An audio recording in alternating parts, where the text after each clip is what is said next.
కొమరంభీం ఆసిఫాబాద్ జిల్లాలో డీసీసీ అధ్యక్షురాలు ఆత్రం సుగుణ, నియోజకవర్గ ఇన్ఛార్జ్ శ్యామ్ నాయక్ ఆధ్వర్యంలో వివిధ పార్టీల యువకులు, కార్యకర్తలు కాంగ్రెస్ లో చేరారు. జిల్లాలోని 2 మున్సిపాలిటీలలో 50 మంది కౌన్సిలర్లుగా పోటీ చేస్తున్నారని ఆత్రం సుగుణ తెలిపారు. కాంగ్రెస్ ప్రభుత్వ పథకాలకు ఆకర్షితులై పార్టీకి మద్దతిస్తున్నారని అన్నారు. ప్రతి ఇంటికి పథకాలను చేరవేసి విజయాన్ని సాధిస్తామని ధీమా వ్యక్తం చేశారు.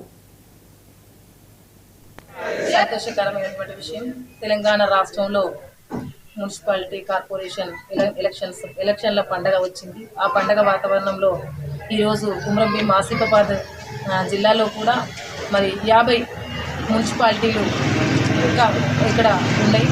అటు కాగజ్ నగర్ 30, ఆసిఫాబాదు 20, మొత్తం 50.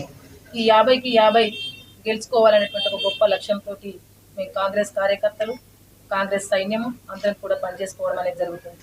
ఈరోజు కాంగ్రెస్ ప్రభుత్వం ఇస్తున్నటువంటి పథకాలు కావచ్చు, ప్రజల అభివృద్ధి కావచ్చు, ప్రజల ప్రభుత్వము అని ఈరోజు ప్రజలందరూ కూడా ఇక్కడ చూస్తుంటే మీకు అందరికీ తెలుస్తుంది. ఈరోజు చాలామంది దాదాపుగా 100 మంది దాకా కాంగ్రెస్ పార్టీలో చేరారు. మొన్న కూడా మేము కాంగ్రెస్ పార్టీలో చాలా సీనియర్ నాయకులు, బీఆర్ఎస్ బీజేపీలో ఉన్నటువంటి సీనియర్ నాయకులను మేము జాయిన్ చేసుకోవడం జరిగింది. ఎందుకంటే ఇచ్చిన మాట తప్పకుండా, గౌరవ మా ముఖ్యమంత్రి వర్యులు మాట అంటే మాటే, ఇచ్చిన మాట తప్పకుండా ప్రజల పక్షాన ఉంటూ ప్రజల సమస్యల పరిష్కారం కొరకు నిత్యం మా మంత్రులు, మా ఎమ్మెల్యేలు, మా ముఖ్యమంత్రితో సహా